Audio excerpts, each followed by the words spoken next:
ఆయన గ్రౌండ్లో అడుగు పెట్టడం ఆలస్యం ఆట తీరు మారిపోతుంది. సొంత జట్టుని కాదు, ప్రత్యర్థి జట్టునే కాదు, ఆటగాళ్లతో పాటు అభిమానుల దృష్టి అంతా కూడా ఆయనపైనే ఉంటుంది. చిరుతను మరిపించేలా గోల్ పోస్ట్ వైపు కదులుతుంటే ప్రత్యర్థి ఆటగాళ్ల గుండెల్లో రైళ్లు పరిగెడుతుంటాయి. ఎవరో కాదు, మెస్సీ ది ఫుట్బాల్ మెజిషియన్. మరికొన్ని గంటల్లో అభిమానుల ముందు ప్రత్యక్షం కాబోతున్నారు ఆయన. దేశవ్యాప్తంగా ఆయన గురించే చర్చ. అర్జెంటీనా ఫుట్బాల్ దిగ్గజం లియోనెల్ మెస్సీ కోసం ఎదురుచూపులు. అర్జెంటీనా స్టార్ సాకర్ ప్లేయర్, ప్రపంచ వ్యాప్తంగా దిగ్గజ ఆటగాళ్లలో మొదటి వరుసలో వినిపించే పేరు. మెస్సీ సాధించిన రికార్డులు, ట్రోఫీలు, రివార్డులు లెక్కలేనన్ని. 4 ఏళ్ల వయసు నుంచే ఫుట్బాల్లో ఓనమాలు నేర్చుకున్న ఈ మ్యాజికల్ ప్లేయర్ మొదట్లో అనారోగ్య సమస్య ఎదుర్కొన్నారు. 11 సంవత్సరాల వయసులో గ్రోత్ హార్మోన్ లోపంతో ఇబ్బందులు పడ్డారు. డాక్టర్లకు చూపిస్తే ఫుట్బాల్ ఆడలేడని ప్రకటించారు.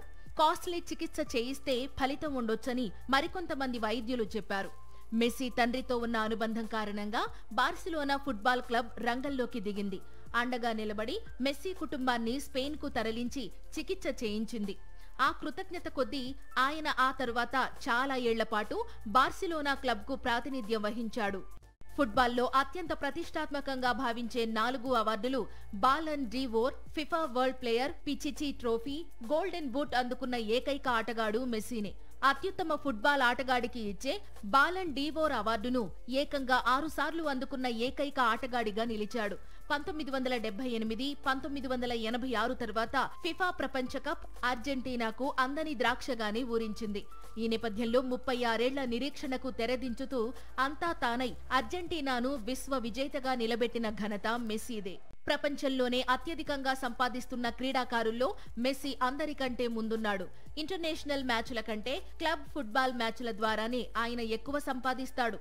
పర్సనల్ లైఫ్ గురించి చూస్తే చిన్ననాటి స్నేహితురాలు ఆంటోనెలా రొకెజ్జాను వివాహం చేసుకున్నాడు. భారత్ టూర్లో భాగంగా శనివారం మెస్సీ హైదరాబాద్కు రానున్నాడు. ఉప్పల్ స్టేడియం వేదికగా సీఎం రేవంత్ రెడ్డితో ఫ్రెండ్లీ ఎగ్జిబిషన్ మ్యాచ్ ఆడబోతున్నాడు. షెడ్యూల్ ప్రకారం చూస్తే మ్యాచ్ చివరి 5 నిమిషాల్లో మాత్రమే మెస్సీ గ్రౌండ్లోకి అడుగు పెట్టనున్నాడు. అనంతరం యువ ఆటగాళ్లకు నిర్వహించే ఫుట్బాల్ క్లినిక్లో పాల్గొంటాడు.